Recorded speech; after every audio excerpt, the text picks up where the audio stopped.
Amanda Brookfield and Gill Bennett are going to read The Rime of the Ancient Mariner by Samuel Taylor Coleridge, the 1834 version. It is an ancient mariner, and he stoppeth one of three. By thy long grey beard and glittering eye, now wherefore stopp'st thou me? The bridegroom's doors are opened wide, and I am next of kin.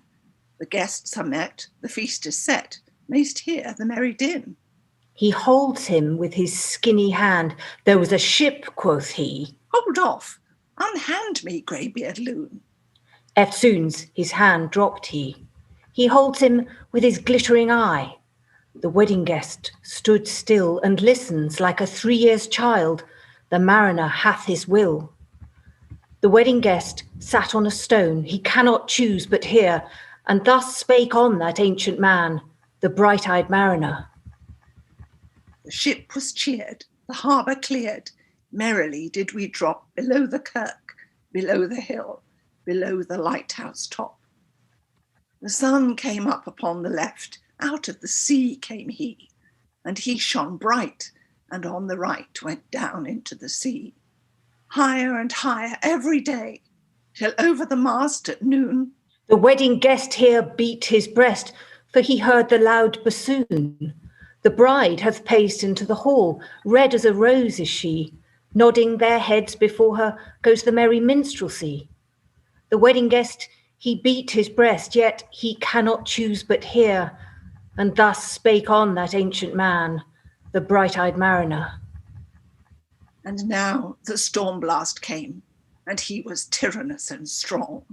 He struck with his o'ertaking wings and chased us south along. With sloping masts and dipping prow, as who pursued with yell and blow still treads the shadow of his foe, and forward bends his head. The ship drove fast, loud roared the blast, and southward aye we fled. And now there came both mist and snow, and it grew wondrous cold, and ice mast high came floating by, as green as emerald. And through the drifts the snow cliffs did send a dismal sheen, nor shapes of men nor beasts we ken, the ice was all between. The ice was here, the ice was there, the ice was all around. It cracked and growled and roared and howled like noises in a swound. At length did cross an albatross, thorough the fog it came. As if it had been a Christian soul, we hailed it in God's name. It ate the food it ne'er had eat, and round it flew. The ice did split with a thunder fit, the helmsman steered us through. And a good south wind sprung up behind, the albatross did follow, and ever day for food or play came to the mariner's hollow. In mist or cloud, on mast or shroud, it perched for vespers 9, whiles all the night through fog smoke white glimmered the white moonshine. God save thee, ancient mariner, from the fiends that plague thee thus. Why look'st thou so? With my crossbow I shot the albatross. The sun now rose upon the right. Out of the sea came he, still hid in the mist, and on the left went down into the sea.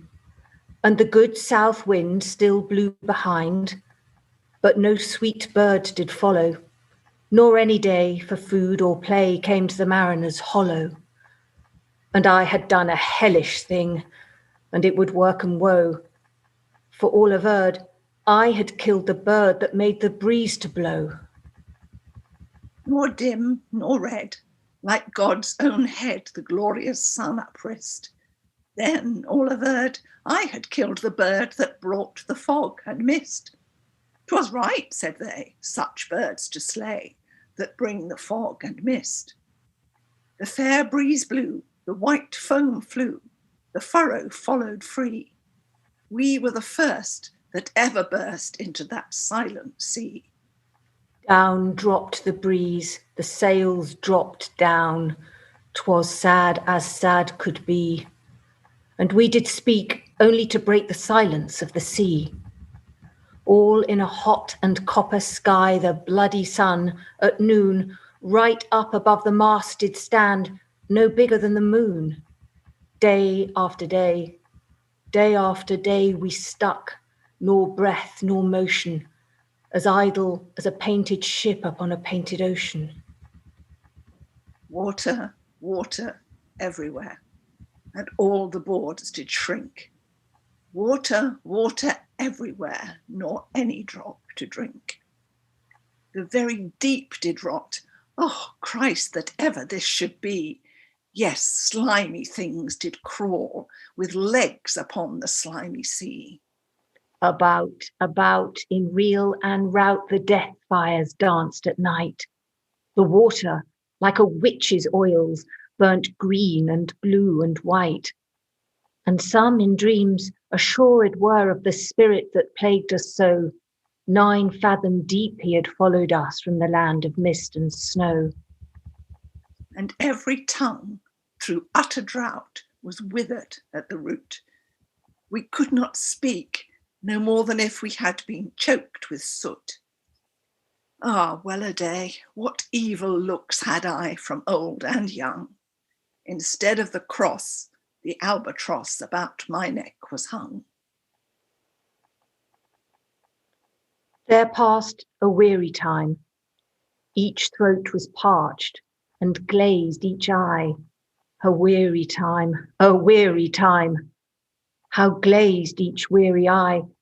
When looking westward, I beheld a something in the sky. At first it seemed a little speck, and then it seemed a mist.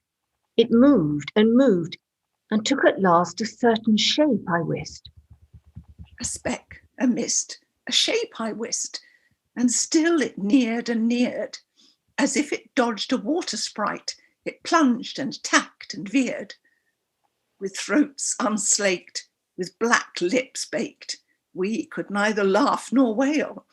Through utter drought, all dumb we stood. I bit my arm, I sucked the blood, and cried, "A sail, a sail!" With throats unslaked, with black lips baked agape, they heard me call, "Gramercy!" They for joy did grin, and all at once their breath drew in as they were drinking all. "See, see," I cried, "she tacks no more. Hither to work us wheel. Without a breeze, without a tide, she steadies with upright keel." The western wave was all aflame. The day was well nigh done. Almost upon the western wave rested the broad, bright sun, when that strange shape drove suddenly betwixt us and the sun, and straight the sun was flecked with bars. Heaven's mother send us grace, as if through a dungeon grate he peered, with broad and burning face. Alas, thought I, and my heart beat loud, how fast she nears and nears. Are those her sails that glance in the sun like restless gossamers? Are those her ribs through which the sun did peer as through a grate? And is that woman all her crew? Is that a death? And are there two? Is death that woman's mate?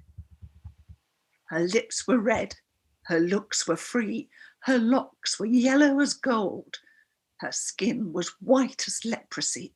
The nightmare life in death was she, who thicks man's blood with cold. The naked hulk alongside came, and the twain were casting dice. "The game is done, I've won," quoth she, and whistles thrice. The sun's rim dips, the stars rush out. At one stride comes the dark. With far-heard whisper o'er the sea, off shot the spectre bark. We listened and looked sideways up. Fear at my heart, as at a cup my lifeblood seemed to sip. The stars were dim, and thick the night. The steersman's face by his lamp gleamed white. From the sails the dew did drip, till clomb above the eastern bar the horned moon, with one bright star within the nether tip. One by the star-dogged moon, too quick for groan or sigh, Each turned his face with a ghastly pang and cursed me with his eye. 4 times 50 living men, and I heard nor sigh nor groan. With heavy thump, a lifeless lump, they dropped down, one by one. The souls did from their bodies fly. They fled to bliss or woe, and every soul it passed me by, like the whiz of my crossbow. I fear thee, ancient mariner, I fear thy skinny hand, and thou art long and lank and brown, as is the ribbed sea sand. I fear thee, and thy glittering eye, and thy skinny hand so brown.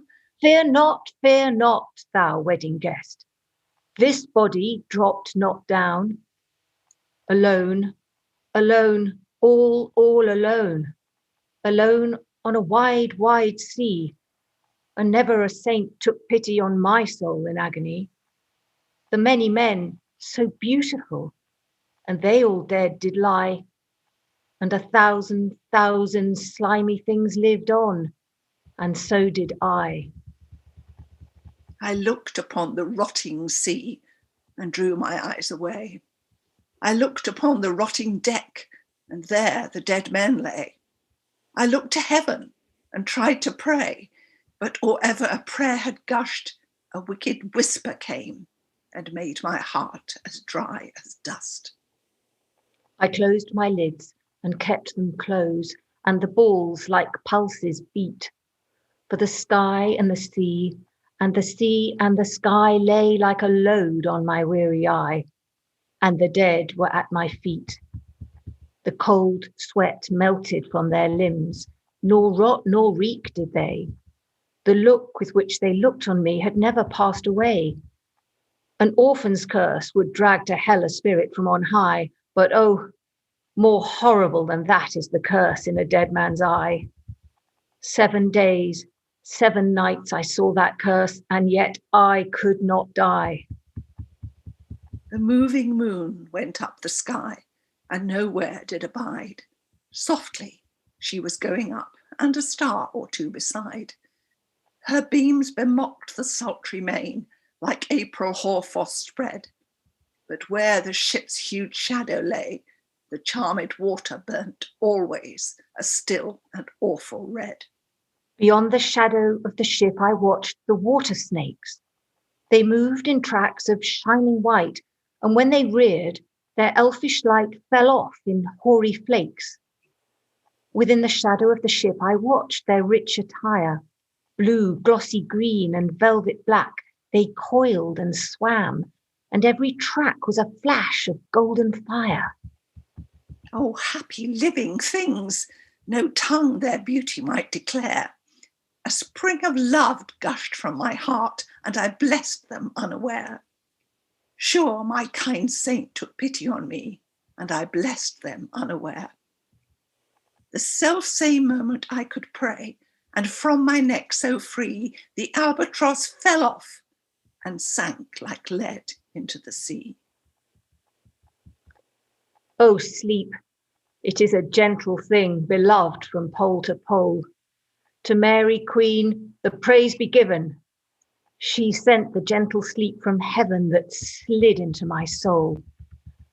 The silly buckets on the deck that had so long remained, I dreamt that they were filled with dew, and when I awoke, it rained. My lips were wet, my throat was cold, my garments all were dank.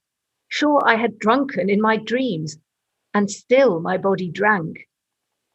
I moved and could not feel my limbs. I was so light. Almost I thought that I had died in sleep and was a blessed ghost. And soon I heard a roaring wind. It did not come anear, but with its sound it shook the sails that were so thin and sere. The upper air burst into life, and 100 fireflags sheen. To and fro they were hurried about, and to and fro and in and out the wan stars danced between. And the coming wind did roar more loud, and the sails did sigh like sedge, and the rain poured down from one black cloud. The moon was at its edge. The thick black cloud was cleft, and still the moon was at its side. Like waters shot from some high crag, the lightning fell with never a jag, a river steep and wide. The loud wind never reached the ship, yet now the ship moved on. Beneath the lightning and the moon, the dead men gave a groan. They groaned, they stirred, they all uprose, nor spake, nor moved their eyes. It had been strange, even in a dream, to have seen those dead men rise. The helmsman steered, the ship moved on, yet never a breeze up blew. The mariners all gan work the ropes where they were wont to do. They raised their limbs like lifeless tools. We were a ghastly crew. The body of my brother's son stood by me, knee to knee. The body and I pulled at one rope, but he said naught to me. I fear thee, ancient mariner. Be calm, thou wedding guest. 'Twas not those souls that fled in pain which to their courses came again, but a troop of spirits blessed. For when it dawned, they dropped their arms and clustered round the mast. Sweet souls rose slowly through their mouths, and from their bodies passed. Around, around flew each sweet sound, then darted to the sun. Slowly the sounds came back again, now mixed, now one by one. Sometimes, a dropping from the sky, I heard the skylark sing. Sometimes all little birds that are, how they seemed to fill the sea and air with their sweet jargoning. And now 'twas like all instruments, now like a lonely flute, and now it is an angel song that makes the heavens be mute. It ceased, yet still the sails made on a pleasant noise till noon, a noise like of a hidden brook in the leafy months of June, that to the sleeping woods all night singeth a quiet tune. Till noon we quietly sailed on, yet never a breeze did breathe. Slowly and smoothly went the ship, moved onward from beneath. Under the keel 9 fathom deep, from the land of mist and snow, the spirit slid, and it was he that made the ship to go. The sails at noon left off their tune, and the ship stood still also. The sun, right up above the mast, had fixed her to the ocean, but in a minute she gan stir with a short, uneasy motion. Then, like a pawing horse let go, she made a sudden bound. It flung the blood into my head, and I fell down in a swound. How long in that same fit I lay, I have not to declare, but ere my living life returned, I heard, and in my soul discerned, 2 voices in the air. Is it he, quoth one, is this the man? By him who died on cross, with his cruel bow, he laid full low the harmless albatross. The spirit who bideth by himself in the land of mist and snow, he loved the bird that loved the man who shot him with his bow. The other was a softer voice, as soft as honeydew. Quoth he, the man hath penance done, and penance more will do. But tell me, speak again, thy soft response renewing. What makes that ship drive on so fast? What is the ocean doing? Still as a slave before his lord, the ocean hath no blast. His great bright eye most silently up to the moon is cast, if he may know which way to go, for she guides him smooth or grim. See, brother, see, how graciously she looketh down on him. But why drives on that ship so fast, without or wind or wave? The air is cut away before, and closes from behind. Fly, brother, fly, more high, or we shall be belated. For slow and slow that ship will go, when the mariner's trance is abated. I woke, and we were sailing on, as in a gentle weather. 'Twas night, calm night, the moon was high, the dead men stood together. All stood together on the deck, for a charnel dungeon fitter. All fixed on me their stony eyes that in the moon did glitter. The pang, the curse with which they died had never passed away. I could not draw my eyes from theirs. nor turn them up to pray. And now this spell was snapped. Once more I viewed the ocean green, and looked far forth, yet little saw of what had else been seen.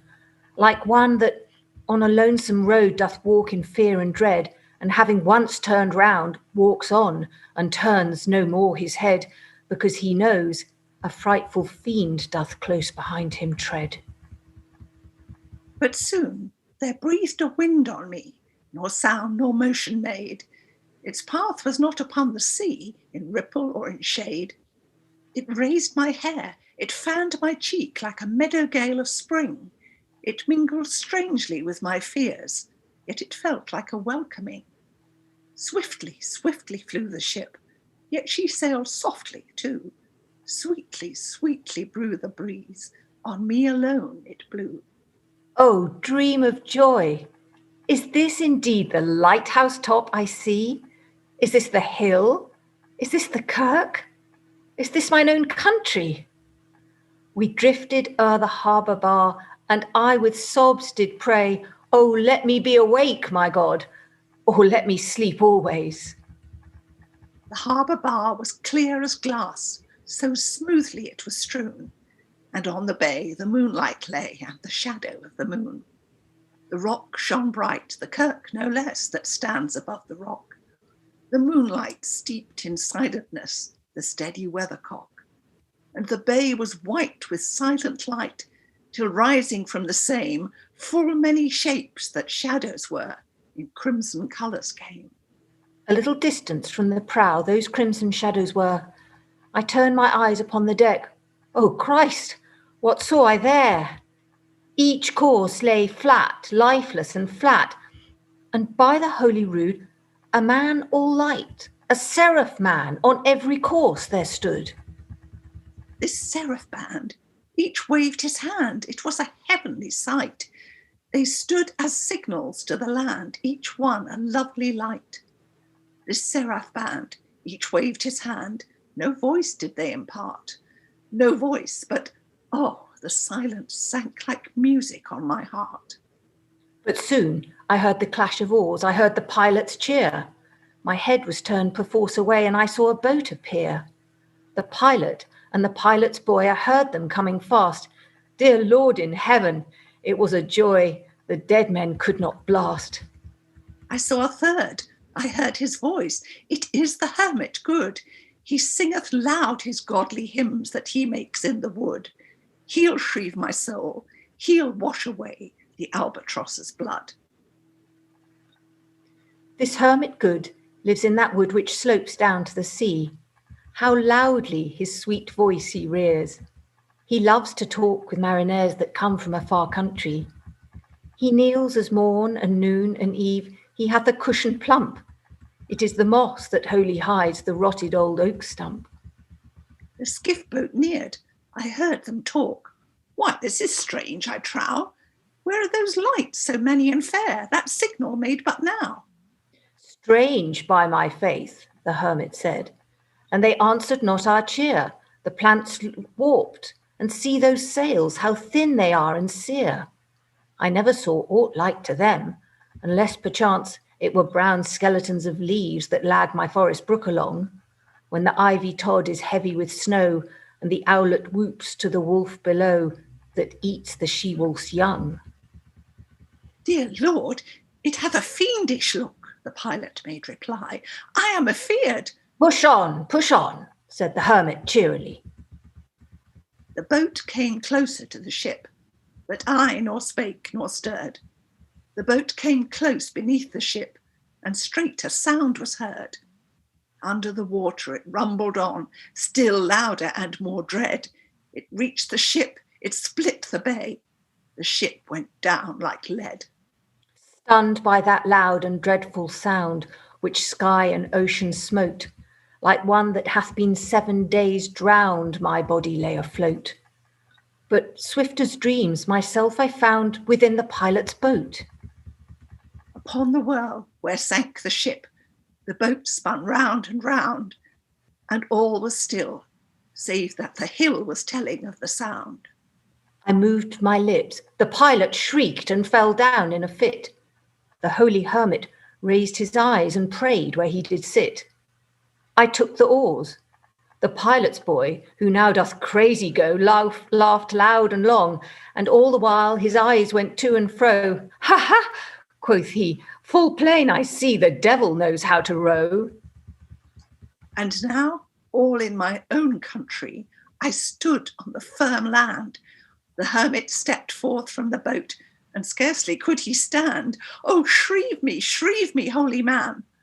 The hermit crossed his brow. Say quick, quoth he, I bid thee say, what manner of man art thou? Forthwith, this frame of mine was wrenched with a woeful agony, which forced me to begin my tale, and then it left me free. Since then, at an uncertain hour, that agony returns, and till my ghastly tale is told, this heart within me burns. I pass like night from land to land. I have strange power of speech.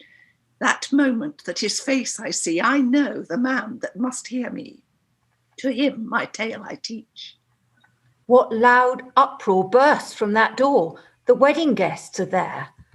But in the garden bower the bride and bridemaids singing are, and hark the little vesper bell which biddeth me to prayer.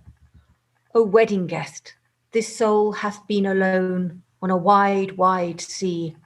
So lonely 'twas that God himself scarce seemed there to be. Oh, sweeter than the marriage feast, 'tis sweeter far to me, to walk together to the kirk with a goodly company, to walk together to the kirk and all together pray, while each to his great Father bends, old men and babes and loving friends, and youths and maidens gay. Farewell, farewell. But this I tell to thee, thou wedding guest, he prayeth well who loveth well both man and bird and beast. He prayeth best who loveth best all things, both great and small. For the dear God who loveth us, he made and loveth all. The mariner whose eye is bright, whose beard with age is hoar, is gone. And now the wedding guest turned from the bridegroom's door. He went like one that hath been stunned, and is of sense forlorn. A sadder and a wiser man he rose the morrow morn.